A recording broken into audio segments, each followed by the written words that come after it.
भगवान कृष्ण का भजन करने आते हैं, हम उनसे कहेंगे जिंदगी में एक बार देवी भागवत, शिव पुराण, स्कंद पुराण, कुर्म पुराण, नर्मदा पुराण, लिंग पुराण पढ़कर देखना कि ब्रज की रज में आप आए हो। अगर ब्रज की रज में आकर आप केवल बिहारी जी का दर्शन कर कर, ठाकुर जी का दर्शन कर कर चले गए, फिर आए, फिर दर्शन कर कर चले गए, और जिंदगी में एक बार भी ब्रज की रज में आने के बाद किसी शंकर के मंदिर में भूतेश्वर, गोपेश्वर, अश्वेश्वर ऐसे शिव मंदिर 12 ज्योतिर्लिंग के रूप में स्वयं इस ब्रज की धरा पर अलग अलग शिवालय बने हुए हैं।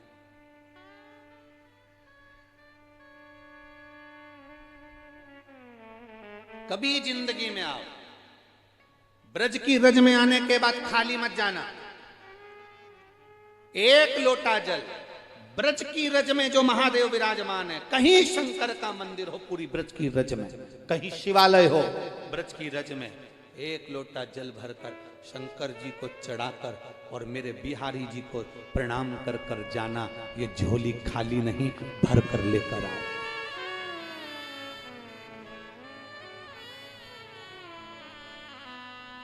जैसे तिरुपति जाने वाले कपिलेश्वर महादेव का दर्शन कर कर अगर नहीं आए, मेरा वेंकटेश बाबा, मेरा तिरुपति का बालाजी उसकी झोली में नहीं देता जब तक वो कपिलेश्वर का दर्शन नहीं कर लेता। नाथ द्वारा जाने वाले श्रीनाथ जी का दर्शन कर कर आते हैं, श्री जी बाबा का दर्शन करने आते हैं, जब तक वो एक लिंग जी का दर्शन नहीं कर लेते तब तक मेरा नाथ द्वारा वाला श्री जी बाबा भी नहीं देता। उसी तरह जो ब्रज की रज में आते हैं और इस रज में जो शिवालय हैं, इस रज में जो शंकर के मंदिर हैं, इस रज में जो शंकर का स्वरूप मेरा बाबा ओ घड़धानी तब साधना में लीन है, उस पर एक लोटा जल नहीं चढ़ाते तो मेरे बांके बिहारी भी उसकी झोली में नहीं देते।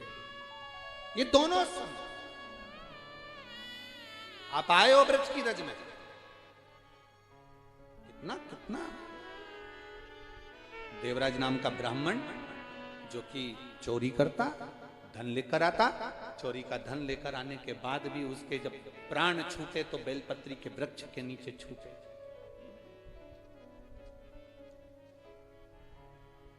प्राण छूट गए। देवादिदेव महादेव नंदी लेकर आ गए, नंदी पर बिठाकर उसको चलने लगे। उसने कहा मेरे जैसा पापी, चोरी का धन है मेरे पास में,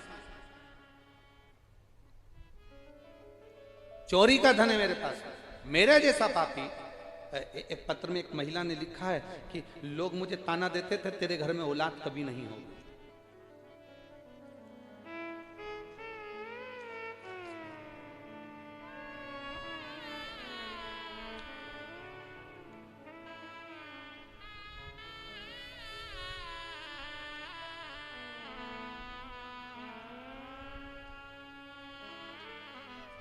गुरुदेव, जो बच्चे होते थे मेरे सब गर्भ में मर जाते थे, एक भी बच्चा जन्म नहीं लिया। सुशील कुमार दिल्ली भजनपुरा से हूं, कहीं बैठे हो तो हाथ हिला सकते हैं। सुशील कुमार दिल्ली भजनपुरा, कहीं बैठे हो तो हाथ हिला सकते हैं। भजनपुरा से, दिल्ली से। गुरुदेव कई साल शादी के हो गए, संतान की प्राप्ति नहीं थी, बच्चे गर्भ में शांत हो जाते थे, बच्चे पूरे नहीं होते थे, सभी लोग बहुत अपशब्द कहते थे, ताना देते थे। तब मेरे किसी परिचित ने कहा कि तुम एक काम करो, शंकर के मंदिर में जाया करो, एक लोटा जल चढ़ाया करो और सफेद आंकड़े की जड़ का प्रयोग करो। मैं दूसरे के बच्चों को देखती थी ना गुरुदेव, तो बाबा से प्रार्थना करती थी मेरे घर में संतान कब होगी, इतने साल निकल गए औलाद नहीं है, मेरी झोली खाली की खाली है गुरुदेव।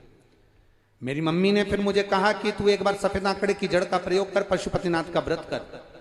डॉक्टरों ने तो कह दिया था कि तुम्हारे गर्भ में कुछ ऐसा है जिसके कारण बस बच्चा पूरा जन्म कभी जिंदगी भर नहीं लेगा, और वो बच्चा तुम जन्म भी देना चाहोगी तो वो मर ही जाएगा।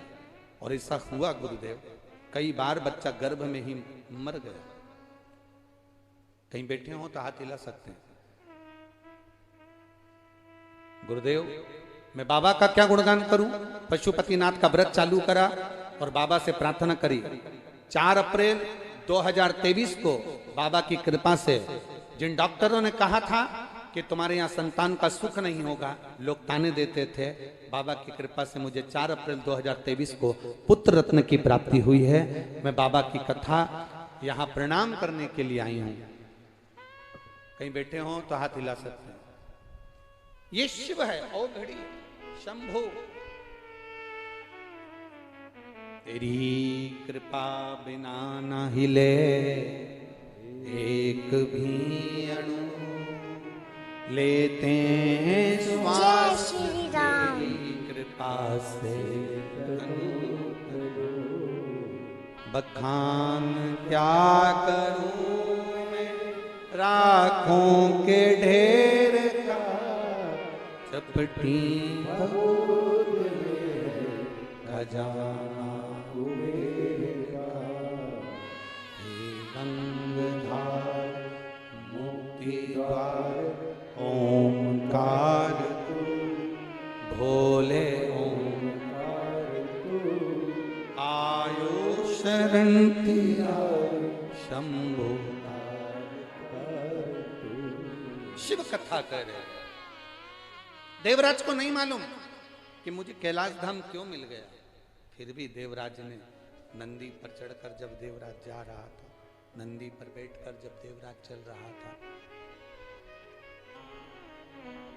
नंदी पर चढ़कर जब देवराज जा रहा था, तब शिव जी से पूछ लिया, बाबा मैंने कोई पुण्य नहीं करा, मैंने कोई सत्कर्म नहीं करा, मैंने तो चोरी करी है, गलत बुद्धि, गलत विचार, गलत दृष्टि मेरे अंदर थी, मैं गलत कार्य करता था बाबा। बाबा इसके बाद भी मेरे जैसे पापी को आप कैलाश धाम ले जा रहे हो, आप मेरे जैसे पापी को कैलाश लेकर जा रहे हो बाबा। बाबा ऐसा मैंने पुण्य क्या कर दिया, ऐसा मैंने पुण्य करा क्या? शिव कथा कहती है, बाबा देवाधिदेव महादेव का संवाद कर रहा है। भगवान शंकर कहते हैं ये तेरा पुण्य तो केवल इतना सा है कि जब तेरे शरीर में बुखार आया, ताप पड़ा, तेरे शरीर में जब कष्ट होने लगा तो तू शिव मंदिर में जाकर छुप गया। चोरी का धन तेरे पास में था और तू शंकर जी के मंदिर में जाकर छुपा। वहां शिव महापुराण की कथा चल रही थी, शिव महापुराण की कथा चल रही थी और ब्राह्मण देवता थोड़ी थोड़ी देर में चिल्ला रहे थे, हर हर महादेव। तेरे शरीर में जब कष्ट हो रहा था तो तुझसे वो कथा में मन नहीं लगाता, पर तू शिव मंदिर पहुंचा, भले चोरी का धन लेकर पहुंचा, भले बीमार अवस्था में पहुंचा, भले बेकार अवस्था में पहुंचा, पर पहुंचा।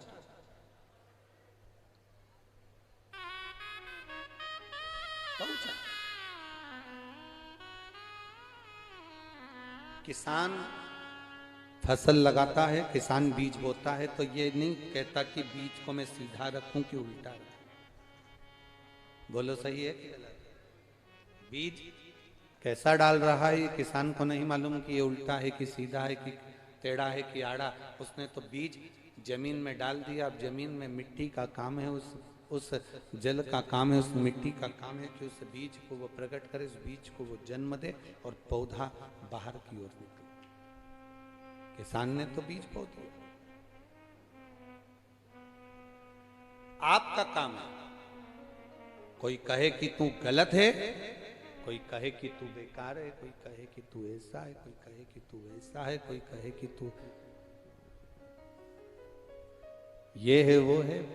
हमें नहीं सोचा। कोई पापी भी कह रहा है तो कहने दो, कोई अपशब्द कह रहा है देने दो, कोई ताना दे रहा है देने दो, कोई गाली दे रहा है देने दो। पर हम शिव का मंदिर ना छोड़ें,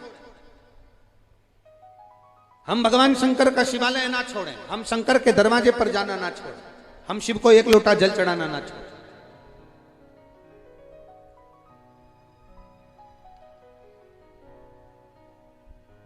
कई लोग कहते हैं, पूछते भी हैं, गुरुजी आप कहते हो कि शंकर देता बहुत है। महाराज देवता देते हैं पल्ला झाड़ के और शंकर देते हैं छप्पर फाड़ के। शिव देता बहुत है, शंकर देते बहुत है। लोग कहते हैं कि गुरुजी ऐसा शिव में क्या है? हम कहें कभी मौका मिले ना तो एक बार आपने कथा श्रवण करी होगी कि आप लोग तो ब्रज के निवासी हो और ब्रज में तो बड़ी सुंदर सुंदर रसिक रसिक कथाकार इस ब्रज की धरा पर भगवान कृष्ण की कृपा से इस ब्रज की धरा से बड़े बड़े वक्ता, बड़े बड़े संत, बड़े बड़े साधुजन, बड़े बड़े गुरुजन, बड़े बड़े एक से बढ़कर एक रसिक वक्ता इस ब्रज की धरा ने दिए, इस रज ने दिए।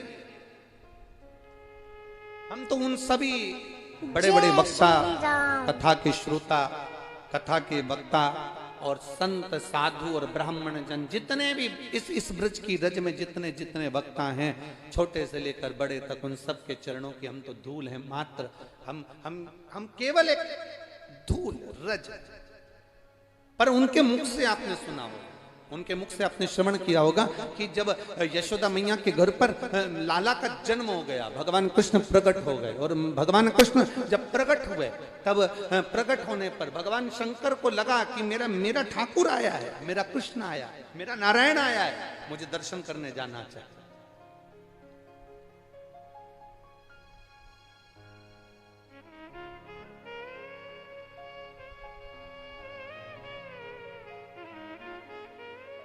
दुनिया का केवल एक मंदिर ऐसा था,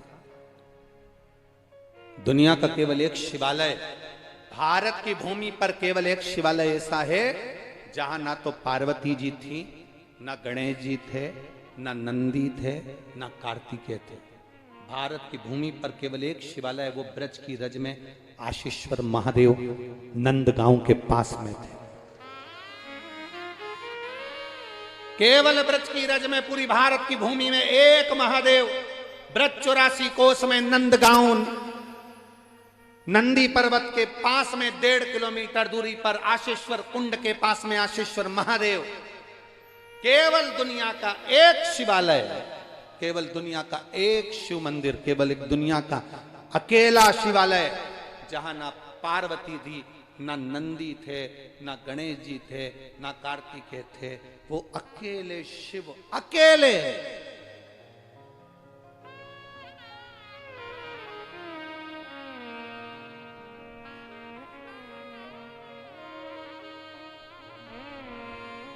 पार्वती जी पूछी भोलेनाथ जी से, भगवान शंकर से पूछा, बाबा कहां जा रहे हो? स्वामी कहाँ जा रहे हो?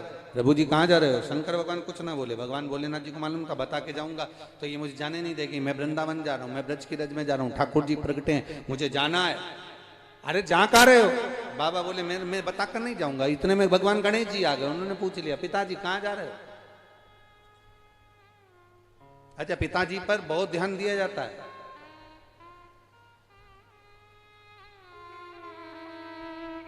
बहुत अंतर है हमारा। पति आता है ना तो पत्नी पति का चेहरा देखती है, बच्चे पिता का हाथ देखते हैं कि क्या लेकर आए। केवल दुनिया में एक मां ऐसी होती है जो ना चेहरा देखती है बेटे का, ना हाथ देखती है, उसका पेट देखती है, मेरे बेटे ने कुछ खाया कि नहीं खाया। केवल एक मां, बुजुर्ग, बूढ़ी पत्नी, पति आया, पत्नी प्रसन्न होकर उसका चेहरा देखती है, बच्चे हाथ देखते हैं मेरे पापा क्या लेकर आए। घर की बुजुर्ग मां अपने बच्चे का ना चेहरा देखती है ना हाथ देखती है, केवल उसका पेट देखती है, मेरे बेटे ने कुछ खाया कि नहीं खाया। बेटा दुकान से आया है, कुछ खा ले, चाय बनवा ले, बहू से बोल दे कुछ ला कर दे देगी, भूखा होगा, ले आ ये खा ले। वो हमेशा बात करेगी तो अपने बेटे का पेट देखकर करेगी, मेरा बाबू दुबला हो गया, मेरा बेटा दुबला हो गया, मेरा छोरा दुबला हो गया। वो हमेशा बोलेगी, तो अपने बेटे का पेट देखकर बोलेगी मेरा बेटा ने कुछ खाया कि नहीं खाया। बहू से कहेगी उसको खिला दे।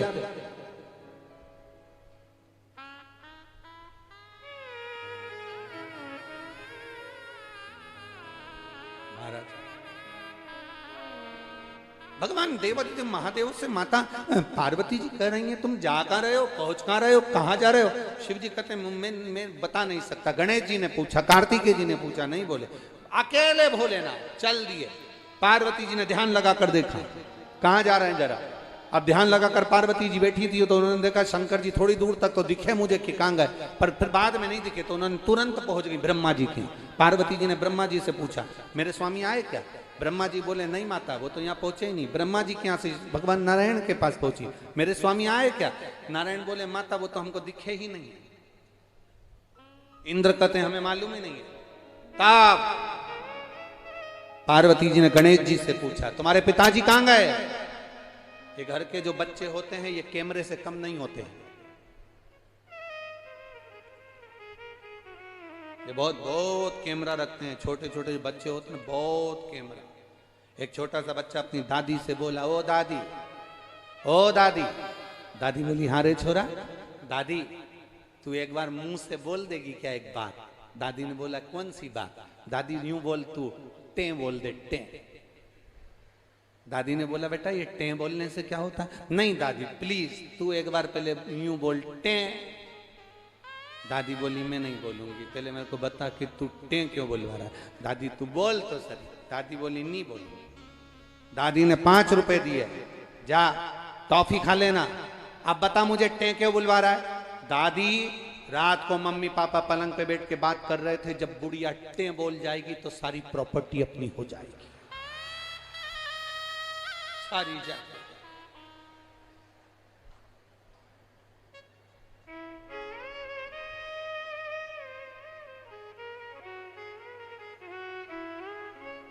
टें तो बोलना ही मती।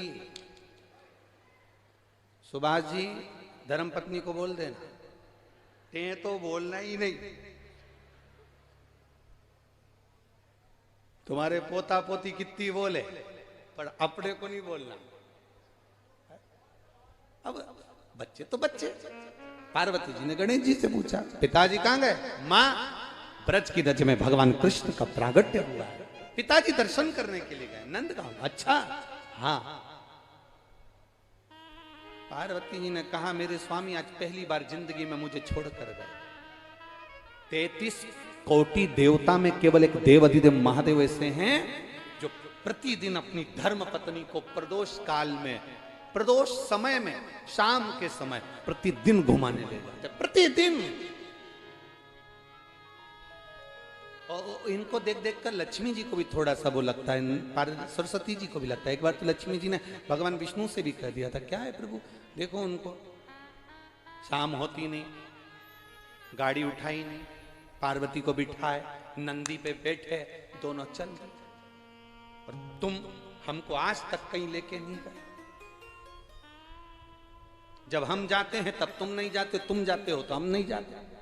तुम खुद देख लो, कोई घर में सत्यनारायण का पूजन करते हैं तो आपको अकेले को बुलाते हैं, और दिवाली पे लक्ष्मी पूजन करते हैं तो मुझे बुलाते हैं, अकेले हमें कभी लेकर नहीं गए। भगवान ने कहा कि अब मैं क्या बताऊं, उनको देखो दोनों घूमने जाते हैं। आपके भी कोसी गांव में, आपके नगर में, आपकी कॉलोनी में, आपके दिल्ली विल्ली जहां से तुम लोग कथा सुनने आए हो, जिस फ्लैट में रहते हो उसके पास में कोई रहता हो और वो अपनी पत्नी को रोज मोटरसाइकिल पे घुमाने ले जाए, मार्केट ले जाए, मॉल ले जाए और टाकीज ले जाए, तो घर में जो बहुएं रहती है ना पत्नी, उनका भी जीवड़ा बड़ा कुड़ता। इनको कमाने से फुर्सत नहीं, उनको घुमाने से फुर्सत। और जितने यहां ड्यूटी में लगे हैं इनकी भी यही हालत है। उनसे भी कह दे तुम्हें कमाने से फुर्सत नहीं, नौकरी से फुर्सत नहीं, और हमें आज तक कहीं लेकर नहीं गए, कहीं कर। भगवान नारायण एक बार तो लक्ष्मी जी से कह दिया अच्छा तेरा मन है ना तो चल मैं तुझे घुमा कर लेकर आता हूं। लक्ष्मी जी गई और तुरंत जब घूमने के लिए तैयार होने गई, तैयार होकर लक्ष्मी जी ने बैकुंठ के आज 8 दरवाजे, 8 दरवाजे में ताला लगाया, 14 खिड़कियां, सारी खिड़कियों में दरवाजे ताले लगाए, लगाकर जो बाहर आई अंधेरा हो गया। लक्ष्मी जी कहने लगे अब तो रात हो गई। भगवान बोले तो अब क्या करें? तो लक्ष्मी जी बोली अब कैसे घूमने जाएंगे? रोज लक्ष्मी जी तैयार होती, दरवाजा खिड़की बंद करती, जब तक तो रात हो जाती। भगवान विष्णु से लक्ष्मी जी ने कहा देखो पार्वती और शंकर जी दोनों जाते हैं, वो अपने घर में दरवाजे में ताला माला नहीं लगाते, ऐसे ही चले जाते हैं क्या? भगवान विष्णु बोले कुछ होए तो लगाए।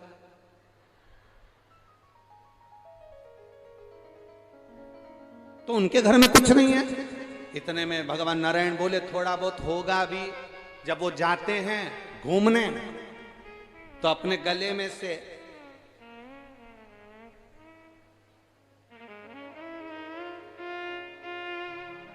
नाग देवता को उठाकर छोड़ जाते हैं।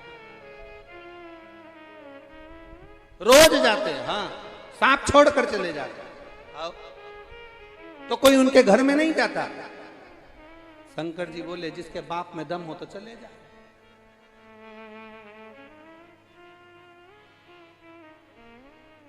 जिस कमरे में से सांप निकल जाता है 8-10 दिन तक तो जरा सा अगर किसी का कपड़ा भी पांव पे आ जाए तो चला जाता। बोलो री जी हो, सही है कि गलत है? अरे बोलो तो नहीं, ब्रज 84 कोस के रहने वाले हो, बड़े मस्ती में बोलो, सही है। एक जरा सा किसी का कपड़ा गया, अरे राम। तो फिर यहां तो बाबा है। अब पार्वती जी को लगा कि रोज घूमने जाते हैं, रोज भ्रमण पर जाते हैं, पर आज तो गजब कर दिया बाबा ने, मुझको लेकर नहीं गए, मेरे को लेकर नहीं गए। अब पार्वती जी को गुस्सा आ गया। पार्वती जी बोली तुम जाओ, हम भी जाते। और पार्वती मैया तुरंत यशोदा जी के यहाँ पहुंच गई। और यशोदा रानी के यहाँ जैसे ही पार्वती मैया पहुंची, सुंदर माथे पर बिंदी माता के, सुंदर लाल चुंदड़ी माता की, और एक बुजुर्ग बूढ़ी का रूप रखकर, होठों पे लाली, नैनों में सुरमा, मेरी माँ के बालों में गजरा, और बुजुर्ग। अब बूढ़ी माँ इतना श्रृंगार करी तो यशोदा को तो सोचना था कि है कौन।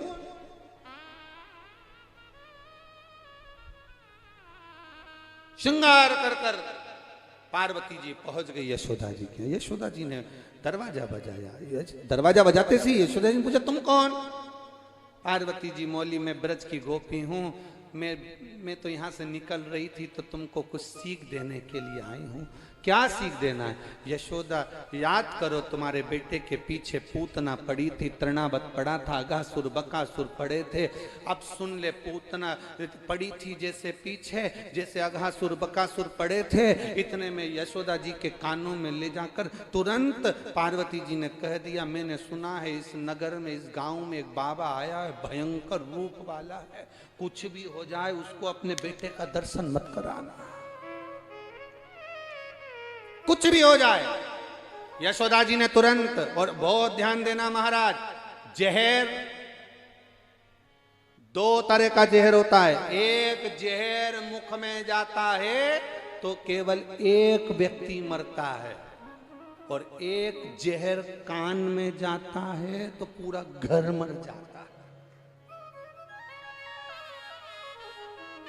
चुगली, निंदा, बुराई, ये जहर जब कान में गया तो पूरा घर बर्बाद। किसी से कहते तुम्हारी बहू बेकार, सास के कान में थोड़ा सा जहर डाल दो, तुम्हारी बहू ने ये किया, तुम्हारे बेटे ने वो करा, पूरा घर अस्त व्यस्त हो जाएगा। एक बहू के कान में कह दो तुम्हारी सास तो ऐसी है, तुम्हारे ससुर तो ऐसे हैं, तुम्हारे ननन तो ऐसी, तुम्हारे नंदोई तो ऐसे। वो कान में जो जहर गया, मुख में जहर जाएगा तो अकेला मरेगा, कान में जहर गया तो बहुत सारे मरते हैं, एक साथ पूरा परिवार चले जाता है। टूट गया परिवार, अस्त व्यस्त हो गया। यशोदा जी के कान में जहर घोल दिया, कह दिया कोई बूढ़ा व्यक्ति आए दर्शन मत कराना। यशोदा जी ने दरवाजे पर द्वारपालों से कह दिया दरवाजा लगा दो, ताला लगा दो, कोई भी आए आने मत देना। अब बाबा तो बाबा थे, चल दिए भोलेनाथ हड़भंगे।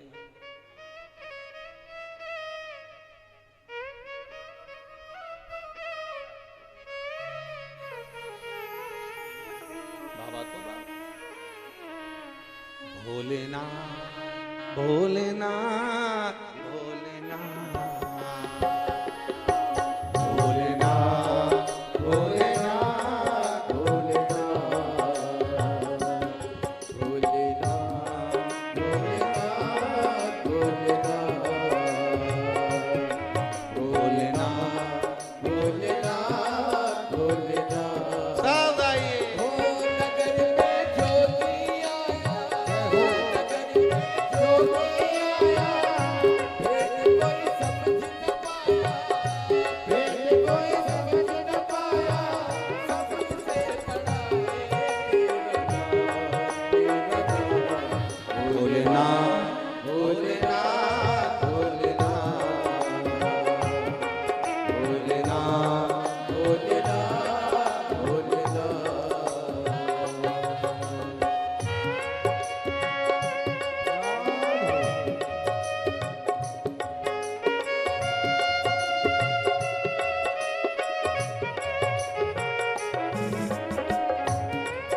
पीछे वाले भी बड़े भाव से आनंद के साथ रज की रज में मेरे बाबा है।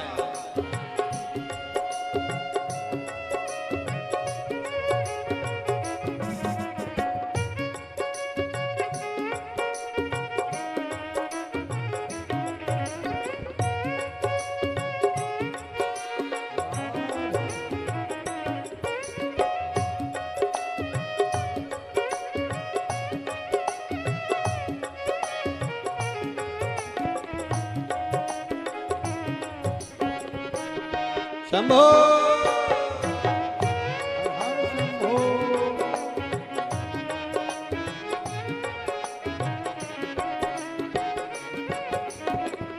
विभूति गल रुद्रमाला शेष नाग लिपटायो रे। अंग विभूति गले रुद्रमाला शेष नाग लिपटायो रे। अंग विभूति गले रुद्रमाला शेष नाग लिपटायो रे। अंग विभूति गले रुद्रमाला शेष नाग लिपटायो रे। सिर पे गंगा बाल चंद्रमा घर घर अलग जगायो रे। सिर पे गंगा बाल चंद्रमा घर घर अलग जगायो रे। यशोदा के घर आया, यशोदा के घर आया, आके अलग जगाया, आके अलग जगाया। सबसे बड़ा है तेरा नाम, तेरा नाम भोलेनाथ, भोलेनाथ, भोलेनाथ, भोलेनाथ, भोलेनाथ, भोलेनाथ, भोलेनाथ भोलेनाथ भोलेनाथ भोलेनाथ,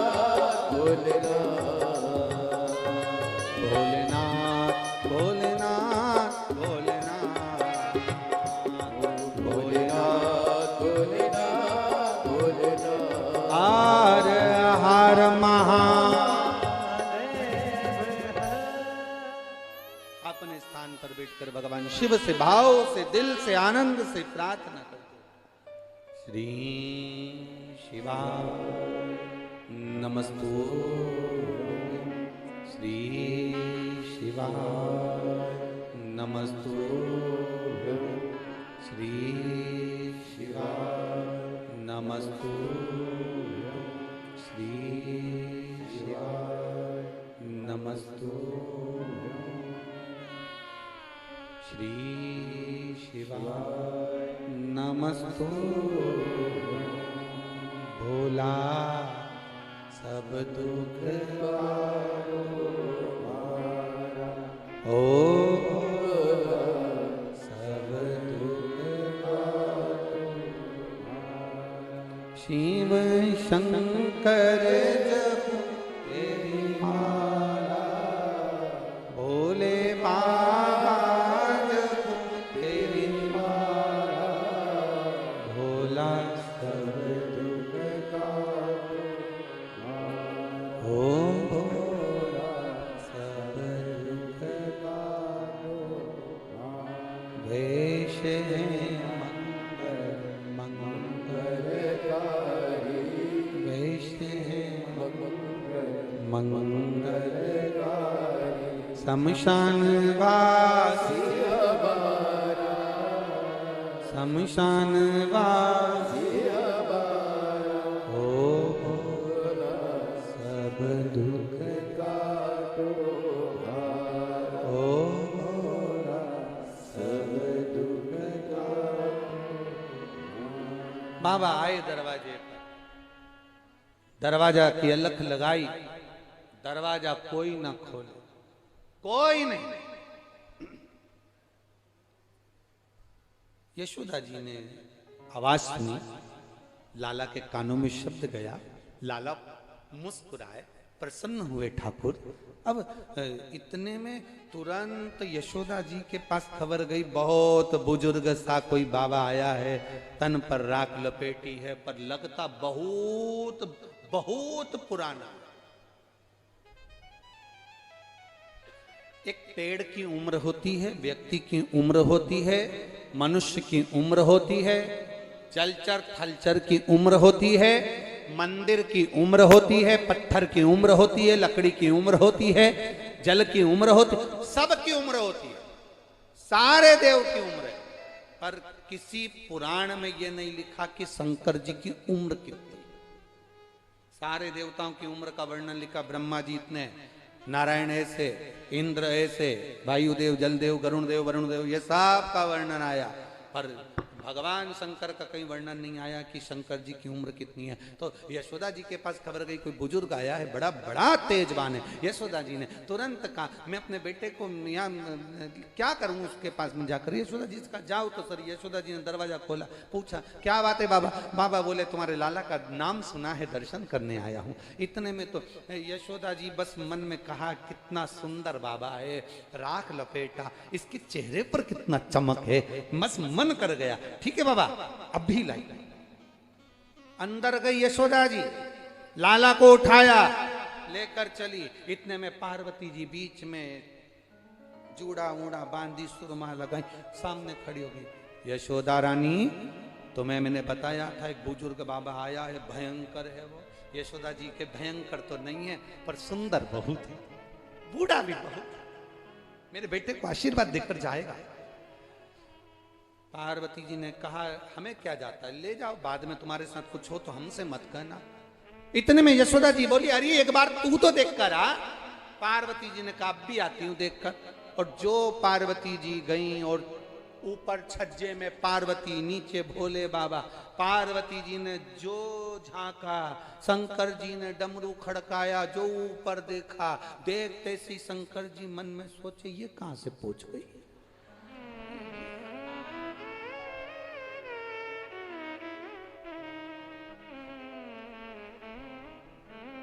पार्वती जी हाथ से इशारा कर कर बोली अब आओ अंदर।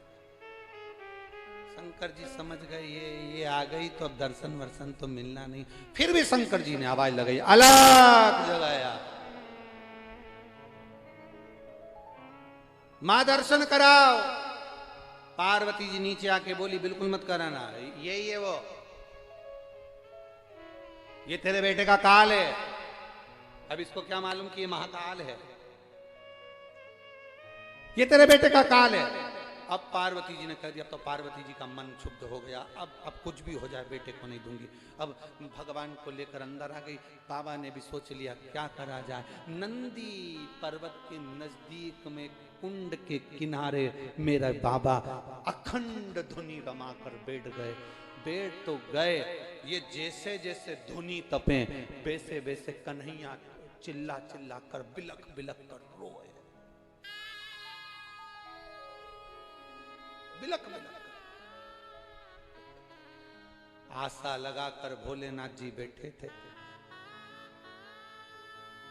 उन्होंने भी आशा लगा ली थी अब तो मैं नहीं आऊंगा, तुम आओ। और लगन तुमसे लगा बैठे जो होगा देखा जाएगा, तुम्हें अपना बना बैठे जो होगा देखा। ये लगन लगा ली। होता है ब्रज की गोपियों में एक भाव होता है। एक बार एक गोपी ने बड़ा सुंदर भाव व्यक्त किया महाराज। एक गोपी दही बेचने जा रही है और दूसरी गोपी को घर पर छोड़कर जा रही है और बड़े भाव से कहकर जा रही है, अरे दही बेचन मथुरा जाऊं रे, ध्यान रखियो गुजरिया। अरे ओ गुजरी, आप भी बोलो, दही बेचन मथुरा जाऊं, ध्यान रखियो। इतने धीरे से मत बोलो गुजरिया, नहीं तो मालूम पड़े दीपावली के गुजिये याद आ जाए। थोड़ा अच्छे से आवाज लगा कर, दही बेचन मथुरा ध्यान रखियो गुजरिया, शाम से पहले घर ना आऊं रे, ध्यान रखियो गुजरिया। सखी बोल रही है मुझे छोड़कर क्यों जा रही है। अरे सुन, काना जो आवे तो क्या विचार है, भगा दें। सखी कह रही है काना जो आवे तो आवन दीजे। सखी ने कहा चोटा घर में आए और तू के आने दो तो चोर सामान ले जाएगा तो कुछ तो कह सुन तो सरी, काना जो आवे तो आवन दीजे, पर सखी चढ़ने ना दीजे अटरिया, ध्यान रखियो। अरे सखी मेरी छत टूटी हुई है, कन्हैया आएगा छत पे चढ़ गया गिर जाएगा, उसके पाँव में चोट लग जाएगी ना। तो सखी बोल रही है उसके लिए मुझे छोड़ के जा रही है। अरे सुन तो, काना जो आवे तो आवन दीजे, पर चढ़ने ना दीजे अटरिया, ध्यान रखियो। और सुन सखी, अरे माखन जो खावे तो, अरे कोसी वालों अब एक लाइन तुम्हारी तरफ से चाहिए, खाने दे कि नहीं खाने दे? पक्का? बस तो फिर माखन जो खावे तो खावन दीजे। तो सखी बोल रही है जब आएगा खाएगा तो मुझे क्यों छोड़ के जा रही है? तो उसने कहा तोड़ने ना दीजे मटकिया, ध्यान रखियो। और तीसरी बात, पूरे ब्रज का आनंद, काना जो जावे तो, ये ब्रज की गली से जब गया तो लोग आज तक रोते हैं। काना जो जावे तो जावन्ना। सखी कह रही है वो तो अपने पिता की नहीं सुने, मैया की नहीं सुने, तो हमारी कखात सुने। उसको मना करो इधर मत जा तो उधर ही जाता है, वो हमारी सुनता ही नहीं है, तो फिर करें क्या? कैसे मानेगा वो? कि काना जो जावे तो जावन्ना दीजे, और नहीं सुनेगा तो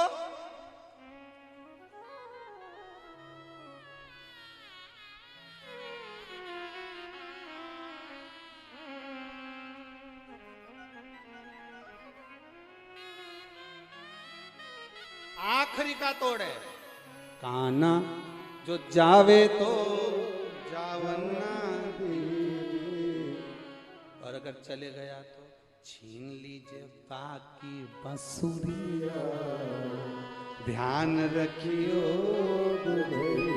आखिरी में उसकी बंसी छुड़ा लेना, बंसी में उसके प्राण बसते हैं, बंसी में राधा बसती है, बंसी में उसके भक्त बसते हैं, इसलिए उसको छोड़कर कहीं नहीं जाता। छुड़ा छीन लीजिए बाकी बंसुरिया, ध्यान रखियो। कहाँ जाए बाबा? तो यहाँ कह दिया। अब भगवान शंकर ने सोच लिया, अब मैं भी तप करने बैठ गया हूँ, आस लगा कर बैठा हूँ। शंकर जी का सबसे बड़ा आनंद है, जो शिव से आस लगाता है वो कभी खाली नहीं जाता है, उसका भंडार भर कर ही जाता है। गलती हमारी, गलती संसार के लोगों की, जो दुनिया से आस लगाते हैं, ये हमारा काम कर देंगे, वो हमारा काम कर देंगे, वो हमारा काम कर देंगे, ये हमारा काम कर देंगे। गलती तुम्हारी है जो तुम दुनिया के लोगों से आस लगाते हो। जो शंकर से आस लगाता है वो कभी खाली नहीं जाता। ये इतने पत्र हैं, इन पत्रों को एक बार अगर मौका मिले तो खाली समय में पढ़ना। इसमें सब लिखा है कि आस लगाने का फल क्या होगा। गलत जगह आस लगाओगे वो पूरी नहीं होने वाली। हमारे काका जी हमको ये दे देंगे, हमें वहां से जमीन मिल जाएगी, कोई मुझे गाड़ी दिला देगा, कोई मुझे ये दिला देगा। एक बात आप लोगों को पहले कथा में कही थी, एक छोटा सा लड़का गाड़ी देख रहा था, 4 व्हीलर गाड़ी बड़े अच्छे से देख रहा था। 4 व्हीलर गाड़ी को देखा तो गाड़ी का जो मालिक था उसने उसको कहा आओ तुम्हें घुमा के लाता हूँ। उसने गाड़ी में उसको बिठा लिया, गाड़ी में बिठाया, बड़ा खुश हो रहा था छोटा सा बच्चा। गाड़ी के मालिक ने कहा तुम सोच रहे होगे इतनी सुंदर गाड़ी है। हाँ, तो उस गाड़ी के मालिक ने कहा मेरे भाई ने मुझे गिफ्ट करी है, मेरे भाई ने मुझे गिफ्ट दी।